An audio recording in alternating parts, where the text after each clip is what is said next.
In this video, we combine some of the most terrifying cave diving disasters we've covered on this channel. If you enjoy these stories, make sure to leave a subscription for more exciting cave diving documentaries like these. Sterkfontein is one of the most important areas for paleontology and anthropology research. Otherwise known as Strong Spring, this remote African cave system is a treasure trove of ancient humans and our distant ancestors. But one brave explorer fell prey to Sterkfontein's death trap: underwater caves that have been killing humans for millennia. Today, we're covering the race against time to rescue a Sterkfontein cave diver that turned into a marathon that shocked the caving world back in the 80s. Sterkfontein, otherwise known as Strong Spring, is a limestone cave system at the World Heritage Site known as the Cradle of Humankind. The Cradle of Humankind is located 31 miles north of Johannesburg, which is the 26th largest city in the world and the capital of the wealthiest province in South Africa. The Cradle of Humankind was created to study the area and to protect the land. It's a haven for paleontologists and archaeologists.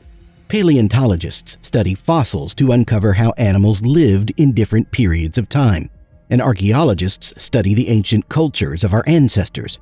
Researchers in the region are most interested in researching homonyms, or the branch of evolution that humans came from. Research at the Cradle of Humankind is mostly done in two ways: the Maropeng and Sterkfontein.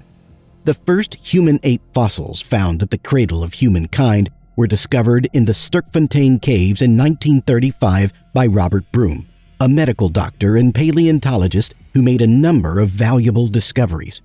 In the Maropeng cave, 92 different hominid species have been discovered. A single chamber in Sterkfontein, the Dinaledi Chamber, houses over 1,500 fossils from the Homo naledi species of humans. No other site in Africa has as many fossils from any one species. In total, over 90,000 fossils have been unearthed here, and roughly 40,000 of the world's ancestral fossils have been found exclusively at Cradle of Humankind. Out of the two caves, Maropeng is open to visitors with a museum that showcases the skeletal fossils and the ancient tools that were used by our ancestors. The museum also has a tour of Maropeng that extends into Sterkfontein, and the tour also lets visitors see active excavations. The Sterkfontein or Strong Spring caves are made of dolomitic limestone dating back over 20 million years. The dolomite portion of the cave dates back 2.58 billion years, where the region was at the bottom of a sea. But the modern caves began forming when weak acids in rainwater were absorbed by the porous limestone, which eventually carved out tunnels and chambers.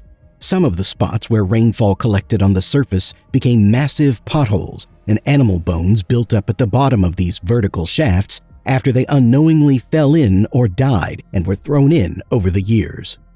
Different portions of the cave have different entrances, including a massive hole leading to the big cave portions, while the Windgat portion has a narrow 40-foot deep chimney hole for its entrance.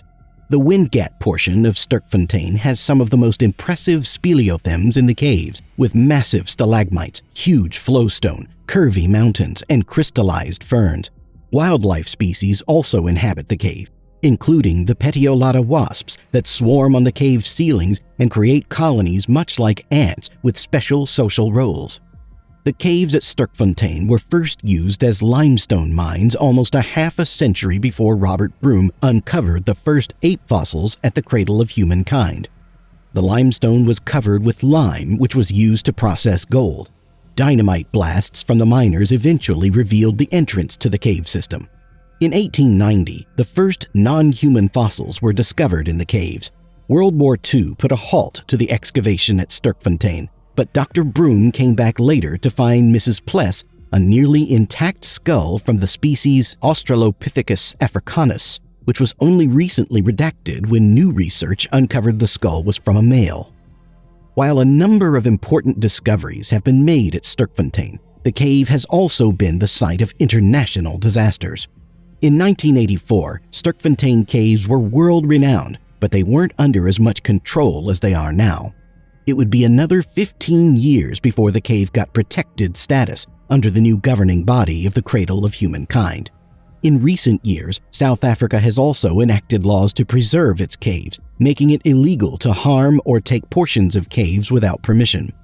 That year, in 1984, 29-year-old Peter Verhulsel explored the cave with a group of 2 of his friends.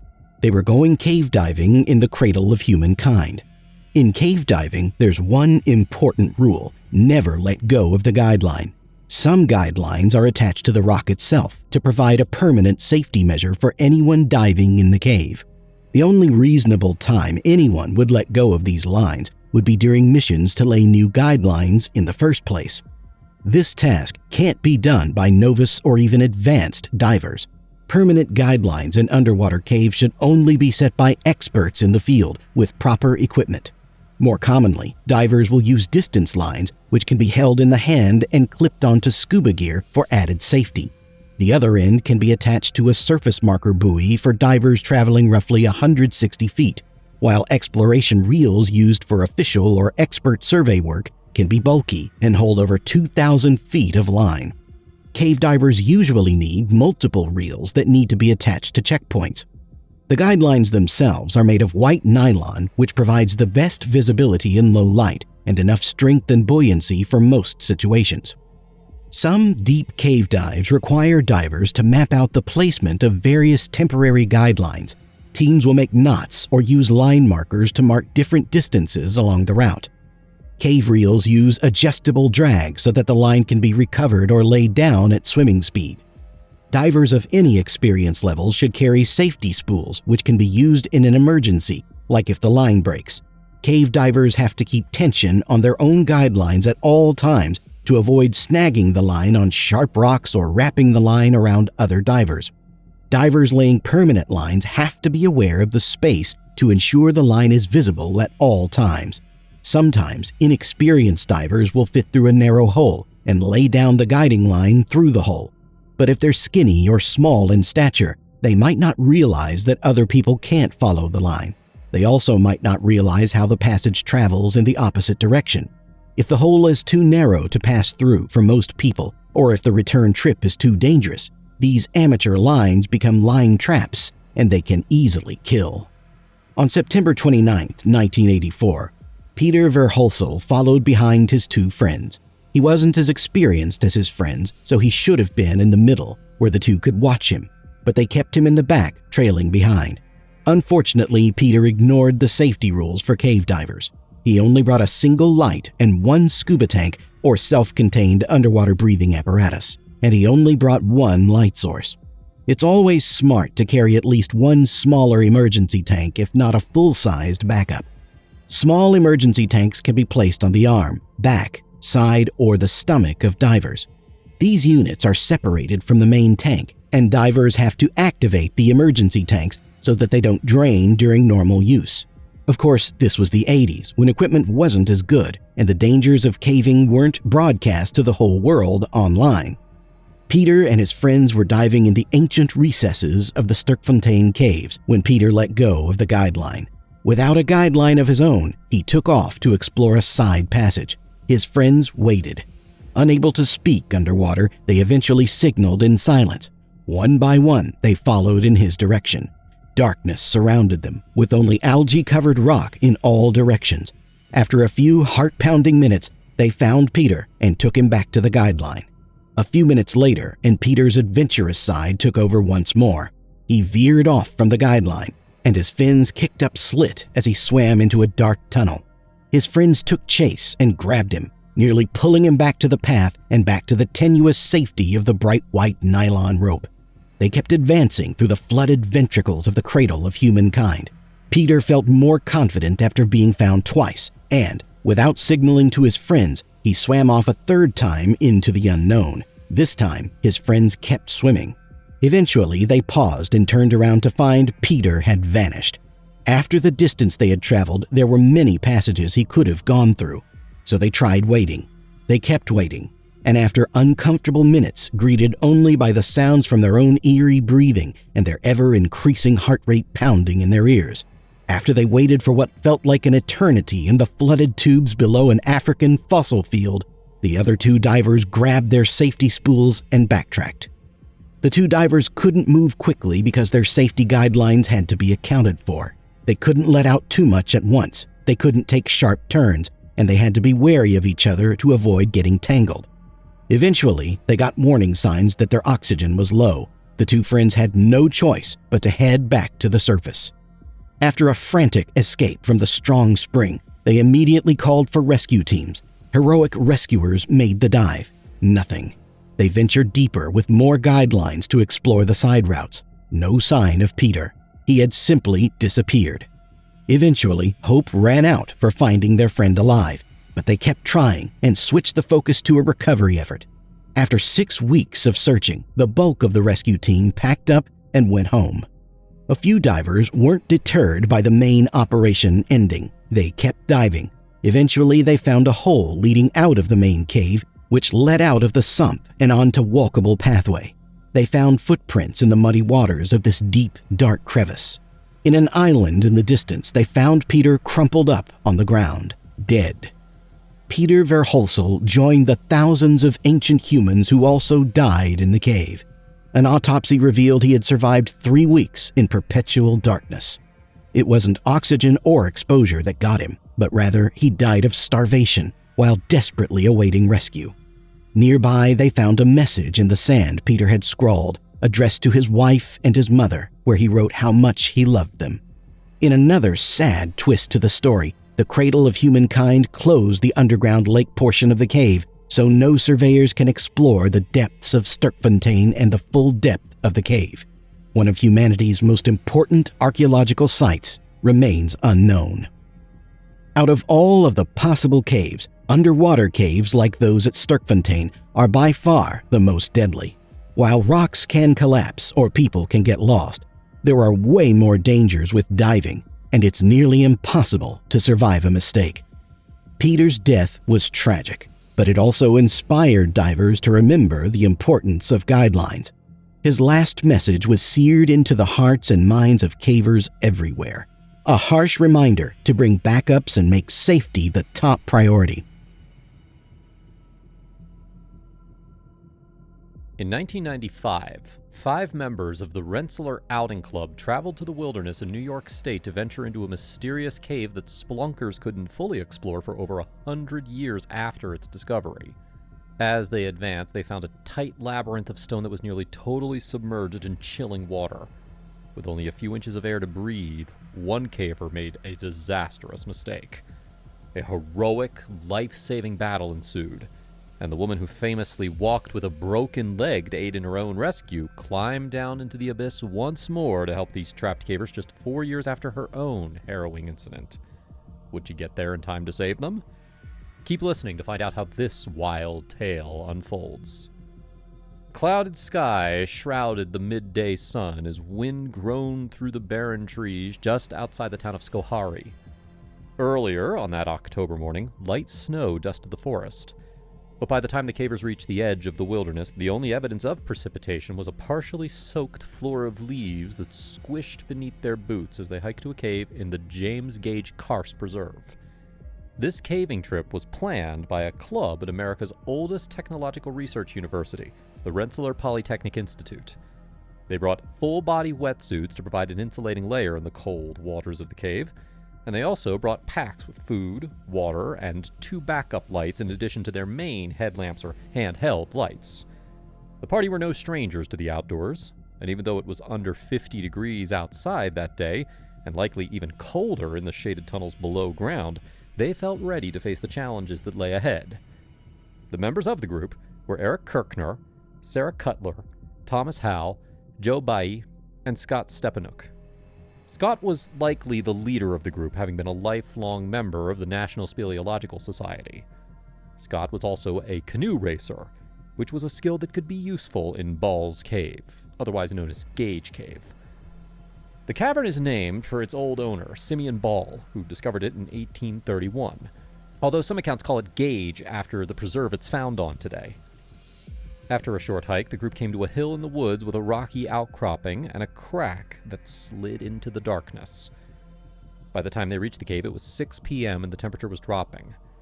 Over the next few hours, the air above ground would plummet to barely above freezing. But they weren't going to let that stop them from exploring the lost passage of Gage Cave. The entrance to Gage Cave is a 75-foot straight drop that free hangs above the darkness. The group looped their ropes around nearby trees and anchored them to the ground, and began their descent down the wet, mud-covered walls of the cave. Gage Cave now has a rugged ladder that descends to a small divot in the wall where cavers have to transition to a second huge ladder bolted to large wooden reinforcement beams at varying heights, though cavers are expected to tie off at the surface for safety. Near the bottom of the vertical shaft, a small rocky ledge stuck out at around the same area as the hole. Then, after touching boot to stone, the passage took a steep decline for another 30 feet before reaching a second, shorter vertical drop. After completing the second climb in the chilly air of the cave, the group splashed into a slow stream that coursed throughout the whole cave. Their wetsuits protected them at this early stage when the stream started around 4 feet wide and 2 feet deep. But after a decent walk, the stream sinks into 30-foot wide subterranean lakes. Ball's Cave contains at least 14 different underground lakes, and the main water passage extends around 2 miles, with a max depth of around 200 feet below ground. Past cave trips used a small boat to traverse the stream, and this group could have used one of the boats, or they may have brought their own canoe. They may have even swam through the lakes in their wetsuits. But there are no accounts of how they completed this first section of the cave.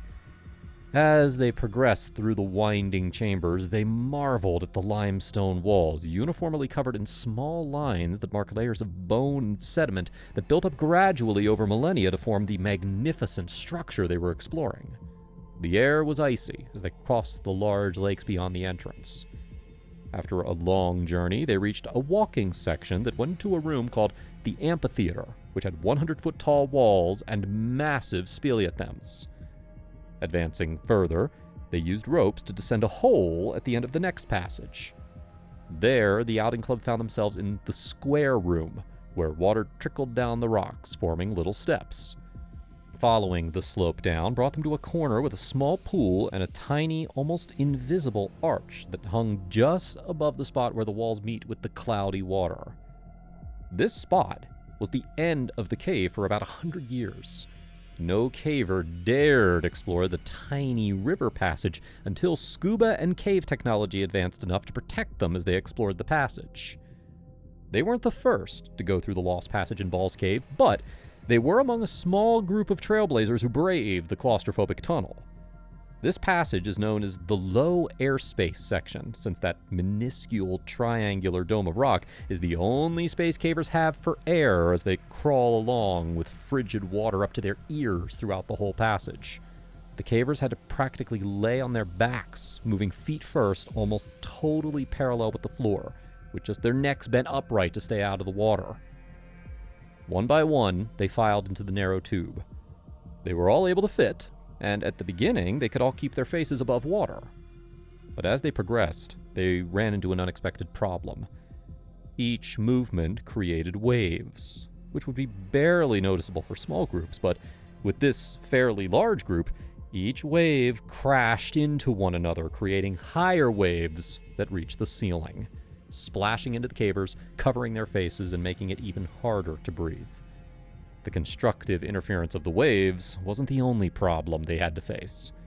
More people breathing produces more carbon dioxide, which could quickly suck all the oxygenated air out of the room and suffocate them if they moved too slowly or if they got stuck.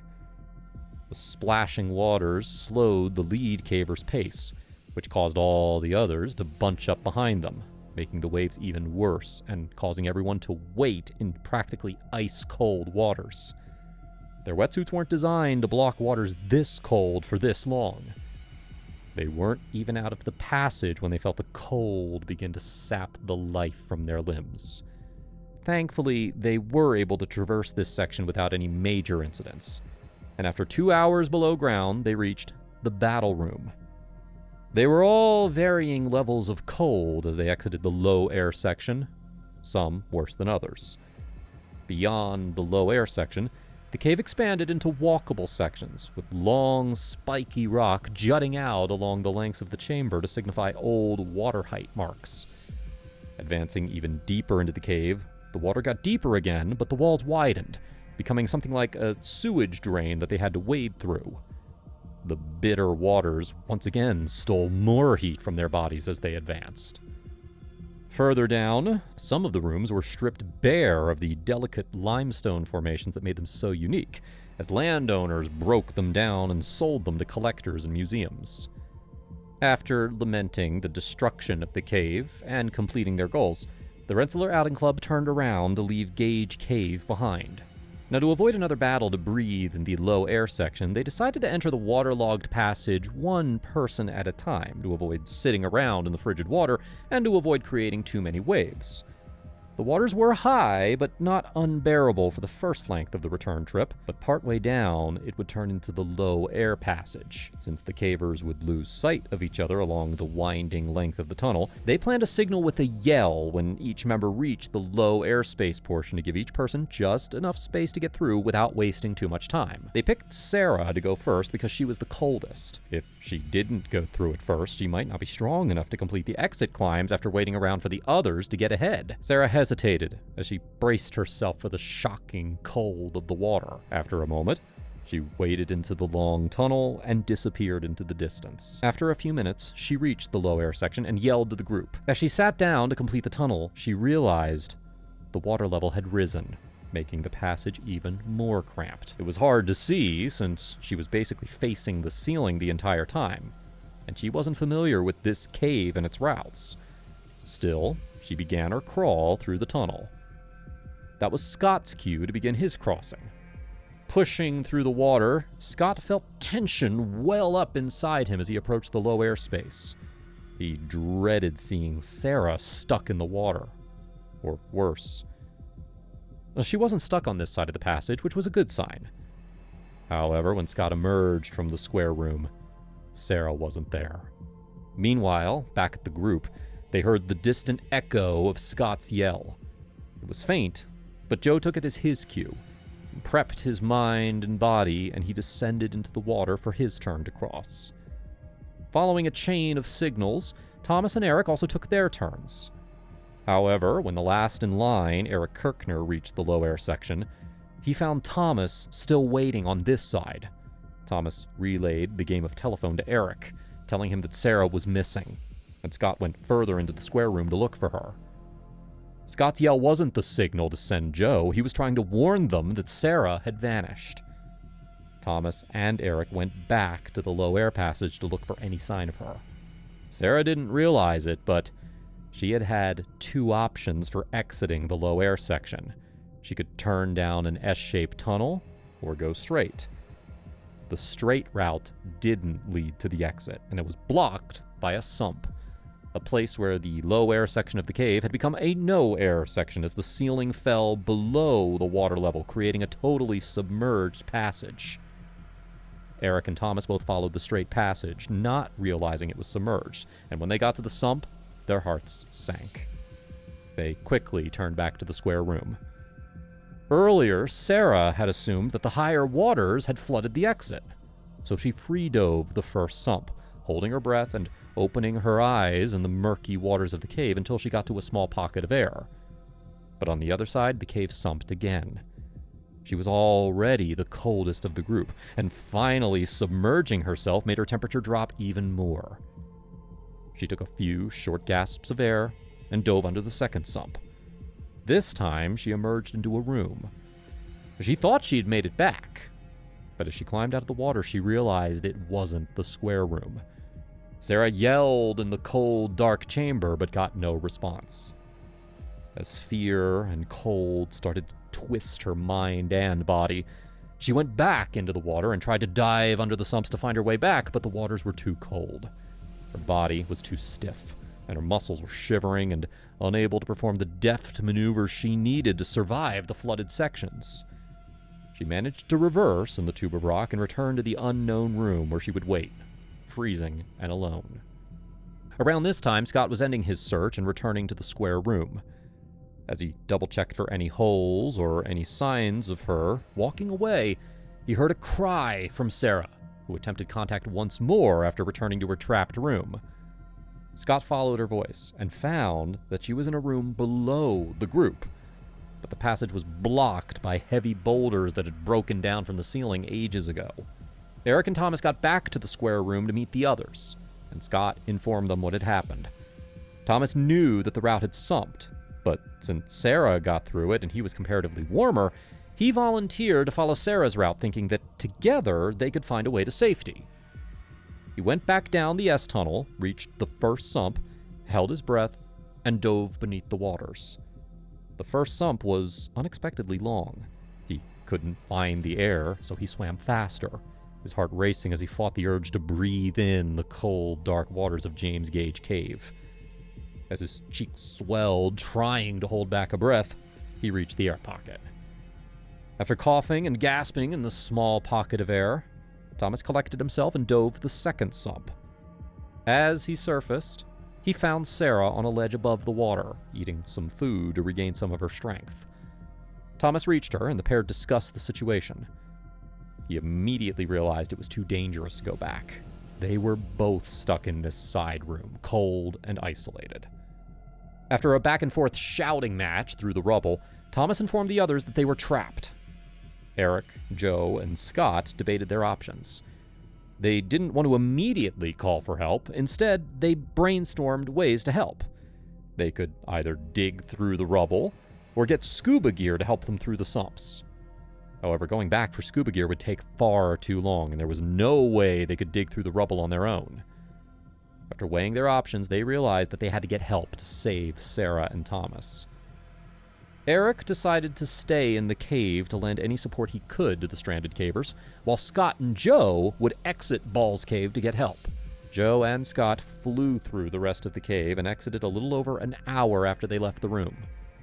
Once above ground, they walked to the nearest house where they could call for help, a house owned by Emily Mobley, the same Emily who, just 4 years prior, aided in her own rescue during a 4-day-long operation after a boulder broke her lower leg in the 1,604-foot-deep, 54-mile-long Lechugia Cave. After spending a long time trying to figure out Sarah's location and planning what to do, the sun had set, and it was getting late. Scott and Joe knocked on her door, but there was no answer. Meanwhile, back in the cave, Eric rummaged through his pack to find any pieces of metal he could use to hit the rocks and begin digging through the breakdown as fast as he could, splitting the rock and shoveling dirt and gravel out of the way. Through sheer force of will, Eric created a 15-inch triangular hole in breakdown. He made contact with Sarah and Thomas, and they tried to squeeze through the hole, but even Sarah, the lighter of the two, was unable to fit through the hole. Scott and Joe went further into the town and called the sheriff's office. Then they went back to Emily's and continued to try to wake her. By the time an ambulance arrived, Emily had finally woken up to help with the rescue. She suited up and brought a pack with extra clothes, heat packs, and food. While emergency personnel were waiting for cave rescuers, Emily climbed down the ladder and into the cave alone. Living just a stone's throw away from the cave gave Emily an advantage. She knew the Gage cave like the back of her hand, so she quickly got to the square room to aid Sarah and Thomas. Using the hole Eric had dug, she delivered the care packages, and without wasting any time, she knelt down and helped Eric dig in the square room. After the minutes rolled by, Emily got concerned. She only led the charge back into Ball's cave because she thought Scott and Joe were coming back to help dig. But as time dragged on, there was no sight of the others. It turned out the rescue crew and the others had thought Emily was going to come back to the surface after analyzing the situation. Then she could tell the teams exactly what kind of tools they needed to bring to help blast through the rubble. This whole situation emphasizes the importance of communication and the role of the controller or warden during cave rescues. Had a controller taken command of the situation immediately, they could have all been on the same page, which would have made the operation faster and far less worrisome for everyone involved. It's problems like these that turn rescues into body recoveries. Caving guidelines were still progressing back in the 90s, so rapid assessment of controllers wasn't guaranteed. And there were other assumptions that made the above-ground crew jump to conclusions. Past standards preferred written communication to pass accurate information between different parties. Today, with field phones, people can verbally communicate, allowing the receiver to write down and consolidate any necessary information, which can then be passed on through a chain of command instead. If they had planned to use phones, a second crew would have entered the cave even if Emily wasn't returning to the surface. But instead, the above-ground team was stalled. Emily and Eric dug through the dirt and grime and hammered the boulders with all their might, but they were struggling. Emily was still tired from only a few hours of sleep, and Eric was cold and exhausted. After a few hours, the pair managed to crack one of the larger pieces of stone, sending its rubble crashing to the floor below, and its crumbling sent another stone crashing to the floor with an echoing thump. With the hole expanded, Sarah and Thomas felt that they could get through, but it was just a little too high for them to reach now that the structure of the rock had changed. Working together without safety harnesses to keep them tethered to the floor above, Emily and Eric reached down into the tunnel, grasped Sarah's hands, and pulled her to the ledge of the hole. Sarah gripped the rock and pushed with all of her might as the pair helped her to safety on the floor of the square room above. After taking a moment to breathe, they repeated the process with Thomas and got them both up to relative safety. But they still had to exit the remaining distance of James Gage Cave, and they were worried about the above-ground crew. They still had no idea where they were. A cave-in or flood could be blocking the exit. But there was only one way to find out. They moved slowly as their stiff bones ached in the icy waters. After what felt like an endless hike, the group saw lights approaching. They gave some banter, assuming it was the rest of the Rensselaer Club, but the approaching lights weren't from Joe and Scott. The rescue team had finally reached the cave and gone inside. The approaching rescuers paused the group to give a medical assessment. They were in bad shape, but since they had made it this far, Eric, Thomas, and Sarah were cleared to exit on their own accord. They continued to move toward the surface together. Sarah and Thomas were both very weak, so the rescue team helped them up some of the final climbs using ropes and harnesses to keep them safe. After hours of struggle, all members of the team made it out of Ball's Cave alive. Thomas and Sarah rode in the ambulance to stay in a nearby hospital where they were treated for hypothermia. Eric may have joined them, since even though he didn't go through the sumps, he had stayed in near freezing temperatures with the trapped cavers. Some of the members of that group may have hung up their headlamps and boots for good, but others kept on caving. Scott became a scholarship judge for the National Cave Rescue Commission and an instructor in the Northeast Mobile Search and Rescue Team, where he learned from past events like this one to help other cavers who found themselves in dire situations. Now, even with rising oceans, Gage Cave hasn't flooded yet. Would you dare to travel through the low air passage? Let us know in the comments section. Click the like button if you enjoyed this crazy true story of some of caving's most legendary figures.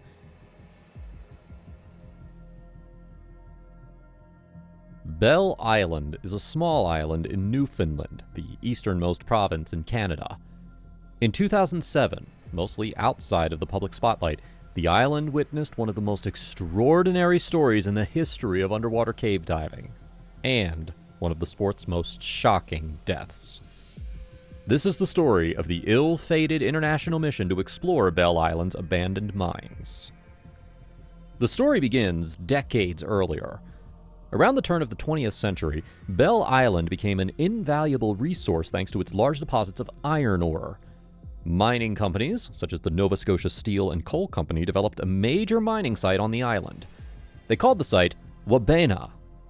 Even today, Wabena remains the main settlement on the island, and it's where the vast majority of its residents live.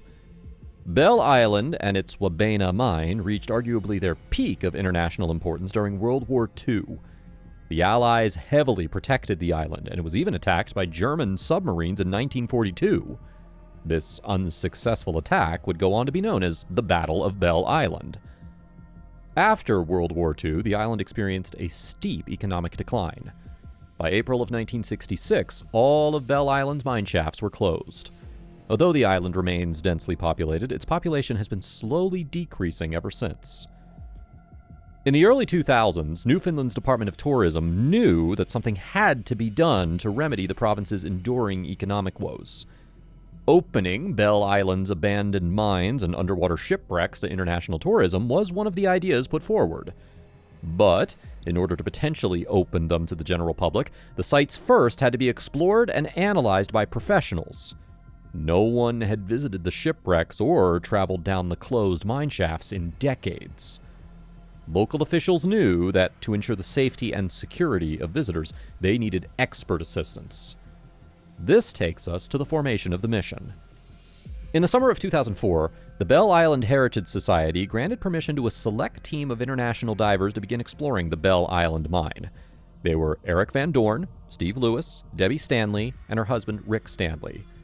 Steve Lewis, who later wrote a book about the mission, describes their first dive as, quote, nothing more than a quick splash. Their goal at this early stage was to find out if diving the abandoned mine was even possible to begin with. They were given an old map from back when the mine was still in use. The map covered several square kilometers of underground tunnels and chambers. In theory, the mine should still look roughly the same as the old map, but at the time, nobody knew. There could have been major cave-ins, or there could be prohibitively poor visibility, or blockades. There was only one way to find out. After meeting at the entrance to the long-abandoned mine, the group strapped on all their equipment, including heavy-duty cave lights for each cave diver, and, perhaps after saying a quick prayer, they plunged into the cold, uncharted darkness. Lewis describes what they saw on that first dive as a, quote, dusty museum. The long, gradually downsloping tunnel that had previously been traversed by minecarts was now filled with water. This tunnel was designated by the map as the number 2 shaft. Lewis and his fellow explorers swam down the number 2 shaft, descending many meters in no time. They soon reached an intersection and turned left, discovering what looked to Lewis like a stable for horses, now eerily submerged and ghostly empty. The group also came across tons of machinery and tools. They even found a pair of boots. Haunted but intrigued by their findings, the group eventually made their way back out of the mine and onto dry land. Stunned, they slowly lumbered uphill with their heavy equipment. Rick Stanley began going on excitedly about how the mine was spectacular, that there was stuff everywhere, that it was fantastic, and that he needed a rum. Above water, at the main staging area, there was another large map of the mine on the wall. Lewis says they traced the distance they had covered and found that it was, in his words, quote, a tiny L-shaped squiggle. Despite all they had already seen, the group had barely even begun to explore the extent of this enormous underwater museum. One thing was clear to everybody involved. Further exploration was definitely warranted. In light of the promising success of their initial mission, Lewis and the others were soon joined by a team of divers and surface support volunteers. Having proven the mine was indeed diveable, at least for professionals, the next mission involved 12 divers total. Steve Lewis was chosen to be the leader of this larger, more thorough expedition. On February 1st, 2007, the team began what was intended to be a 10-day series of dives throughout the Bell Island mine. Lewis, along with underwater photographer Vlada Dakina, went in first. Initially, the mine was exactly how Lewis remembered it. But upon descending further, visibility started to worsen. Thick silt the color of iron ore began obscuring their surroundings. Lewis describes it as having been, quote, almost like a blizzard seen through a car's windshield in winter. The walls of the mine began slowly disappearing. Next, the floor and the wires began to fade. Even with their cave lights, it got darker and darker. Then, Lewis says, Vlada herself disappeared. This abruptly halted the pair in place. After a harrowing moment or two to get their bearings, the pair decided to continue on, even if, for Vlada, there could be little chance of any useful photographs. Their gamble paid off. The silt eventually cleared as they moved on. The team would later discover that snowmelt from the surface formed a muddy underground river, and this had been the source of their sudden lack of visibility. While ultimately not an issue, it was perhaps the first time that Lewis and the team had encountered unsettling danger in the Bell Island mine. It would not be the last. Although slightly shaken, Steve Lewis, Vlada Dekina, and the rest of the team were excited that the mission was now officially underway. In the coming days, underwater visibility improved. The team soon uncovered a seemingly endless list of underwater marvels. The mine proved to be, as indicated by the old maps, a vast subterranean network of tunnels, galleries, and rooms. The rooms varied in size, from claustrophobically cramped to dozens of meters across. The team also kept finding artifact after artifact, mostly disused tools and pieces of machinery. They also found numerous personal items belonging to mine workers of decades past. They even found spots along the wall where mine workers had used lampblack to write things. These literal cave drawings, which hadn't been seen for at least 50 years, included cartoons, messages, and even memorials for dead workers. Halfway through the 10-day expedition, things were going very well.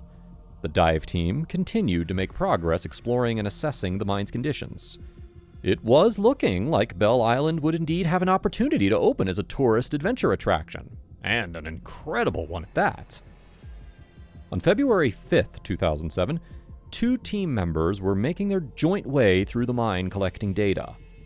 Divers on the mission always traveled in pairs as part of safety protocol. One of them was 51-year-old Joseph Stefan. Stefan was the only American on the mission. Therefore, he was the only one in the group who cared that, back in the US, Super Bowl 41 was currently underway. He was looking forward to getting back to the hotel that evening and hopefully catching an overseas broadcast of the game. At one point, Stefan turned to his dive partner, who happened to be one of the diving safety officers on the mission. He indicated that he would like to return to the surface, but alone. That was strange. It was strictly against protocol for diving partners to split up for any amount of time. According to Steve Lewis, Joe Stefan was an experienced cave diver. He was also ex-military and a career cop. At the time that he made the suggestion that he surface alone, Stefan also still had plenty of air in his tanks. So, what could realistically go wrong in this scenario? Of all the daunting and dangerous tasks that were assigned to this exploratory group, simply swimming back out of the number 2 mine shaft into daylight was probably the easiest. No silt, no tight passageways, and virtually no chance of getting lost. Just swim straight toward the opening. No one at the time saw much of any issue with Joe Stefan making his way out of the mine alone, even though it was technically against protocol. But then, Stefan never surfaced. Baffled and horrified, several team members, including leader Steve Lewis, dove into the number 2 shaft. There, they quickly found Stefan. He was only about 300 feet away from the entrance, at a depth of roughly 50 feet. They motioned to Stefan to get his attention, but got no response. Stunningly, he was unconscious. Lewis and the others carried Stefan's cold, wet body up to the surface. He was rushed to a nearby hospital. A young doctor, who Lewis sympathetically guessed was probably just out of medical school, soon entered the hallway with a clipboard in his hand. With sad eyes, he told Lewis and the others, all of whom were in complete disbelief, that although they had tried everything, they had been unable to save Stefan's life. He was gone. In what seemed like the blink of an eye, this promising diving expedition had taken a severely dark and twisted turn. But what made it even more stunning was the fact that Stefan's sudden death seemed completely impossible to explain. Stefan had somehow met his demise within sight of the exit. He had been swimming through a wide, straight tunnel with plenty of air in his tanks and years of experience under his belt. What possibly could have happened that stopped Stefan in his tracks so close to safety? As fellow divers, friends, and family all grieved, they also awaited the results of Stefan's autopsy. Perhaps some explanation, some answers, some way to make sense of what happened would be found. A few days later, the results came in. And while they definitely shed light on the nature of Stefan's death, they were far from resolving the whole mystery. The autopsy revealed that Stefan had suffered an arterial gas embolism. This is a condition almost exclusive to underwater divers. It is related to an infamous condition popularly known as the bends. When a diver suffers an arterial gas embolism, it means that a nitrogen bubble has appeared inside one of their arteries and blocked it. Still, this was surprising, given that Joe Stefan had only been about 50 feet deep when the embolism apparently struck. How could this have happened to such an experienced and competent diver? Beyond that, why did it happen? Why did Stefan suddenly wish to return to the surface in the first place? Why did he insist on doing it alone? Had something gone wrong? Torturously, his friends and colleagues realized that they would probably never know the answers to these questions. After the bewildering death of Joseph Stefan, the diving team made their sorrowful way back to the hotel. The idea was floated that, in honor of Stefan, the group should all watch the Super Bowl together. It was a touching idea, but according to Steve Lewis, they just weren't in the right state of mind to watch a festive sports game. Instead, they chose another fitting tribute to their fallen friend. They sat around the fireplace and watched Monty Python's The Meaning of Life. That night, many voiced a concern about whether or not the diving mission should continue. Some felt it would be disrespectful to do so. But many others, including Joseph Stefan's wife, Jennifer, felt that Joseph would want the mission to continue. He would want the rest of the mine to be thoroughly explored, and the goal of approving it for tourism to be achieved, even if in his absence. So that is what the team decided to do. As snow threatened to begin falling any minute on Bell Island, Steve Lewis and the remaining team members headed out the very next morning, put their gear back on, and re-entered the mine. Over the next 5 days, the team completed exploring the Bell Island mine. It proved in the end to be even more wondrous and intriguing than any had anticipated. But now, there was another adjective that also applied: deadly. News reporters naturally became much more interested in the exploration of the mine after hearing news of Joseph Stefan's death. The idea that a mine, which had taken the life of a professional diver, was being considered as an open tourist attraction understandably raised some eyebrows. But ultimately, the mission was successful. Today, the newly drained number 2 shaft at Bell Island Mine is open to the general public. Instead of donning diving gear and plunging into a murky abyss, visitors young and old strap on hard hats and walk along pathways laid out by Steve Lewis, Joe Stefan, and the rest of that brave dive team back in 2007. The work they did allowed the disused, largely forgotten site to become a place of education, the honoring of history, and best of all, tourism revenue for the region. We hope you enjoyed this video and found it informative.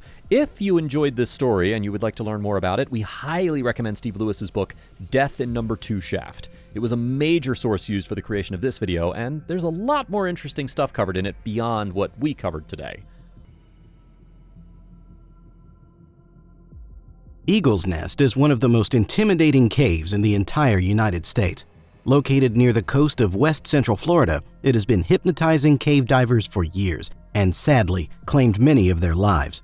Like a Bengal tiger, it is both mesmerizingly beautiful and deadly. It is widely regarded as one of the most dangerous cave diving sites, not just in the US, but on the face of the Earth. Particularly named the Mount Everest of cave diving, it is strongly advised that only experienced professionals even consider attempting this site.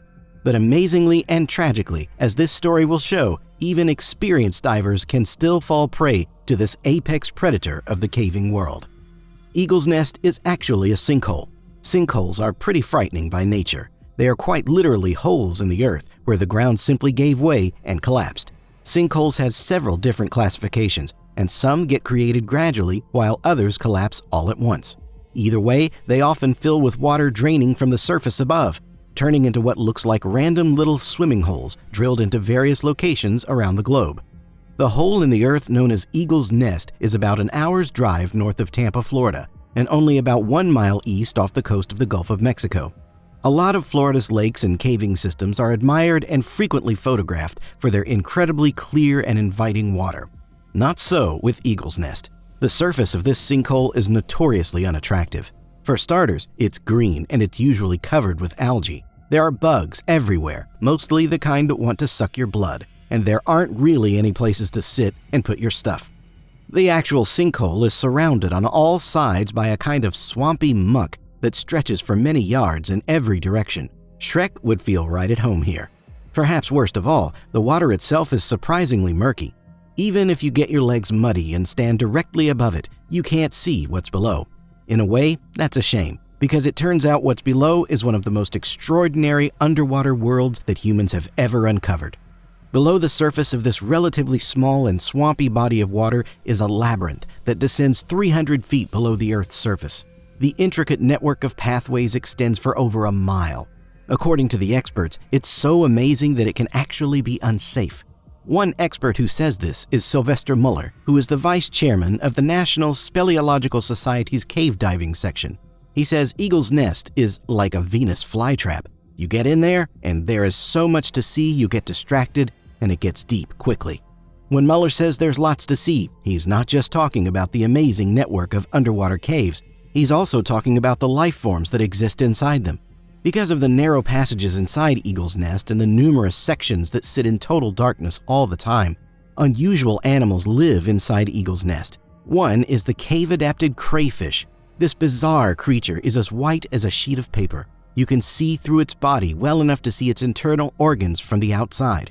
Most amazingly, for reasons that scientists can't yet fully explain, they can live for as long as 200 years, despite the fact that they're stuck living in dark, maze-like caves such as Eagle's Nest, where there is barely ever any food around. Speaking of science, another reason Eagle's Nest seduces so many divers is because of the highly unusual organic environment. According to National Geographic, things like bacterial cultures and algal mats found here might be good representations of what life could look like on other planets. The cave is a boon for biologists as well as explorers, although surely there is some overlap between the two. The two things on this planet that we've explored the least, and therefore know the least about, are the world underwater and the world underground. Eagle's Nest is both of these worlds combined, making it one of the most alien environments you can ever visit. The event. Needless to say, the appeal of Eagle's Nest is obvious, and it gets many visitors despite being so dangerous. But since the early 1980s, no less than 10 people have died inside Eagle's Nest. In today's crazy world, where it seems like we hear about death and tragedy on the news every single day, that number may not seem as gigantic as it should. In the context of cave diving, a niche sport by nature, one single cave with a death toll in double digits is insane. It's so out of the ordinary that people living on the west central Florida coast have routinely begged for officials to close Eagle's Den permanently.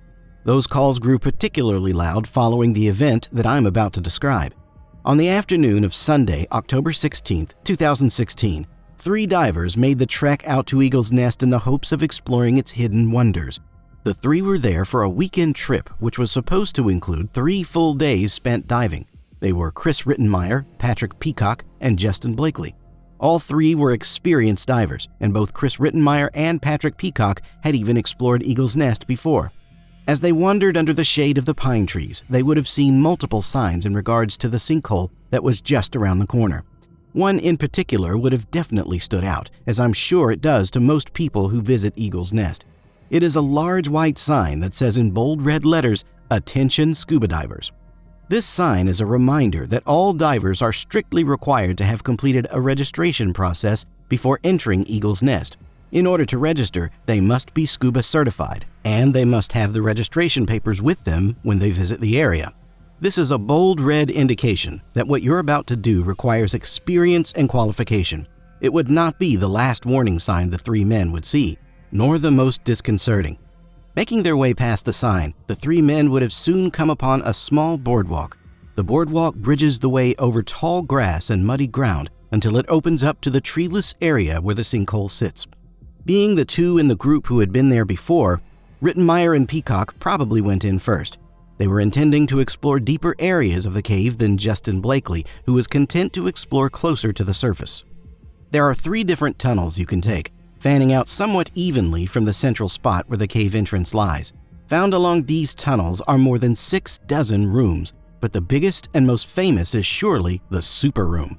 It's likely that both Rittenmeyer and Peacock would have wanted to explore this portion, meaning they would have had to travel down to the upstream tunnel. There is also a downstream tunnel with more rooms in it. These include the Half Moon Room, Jim's Room, and the Room of Dreams.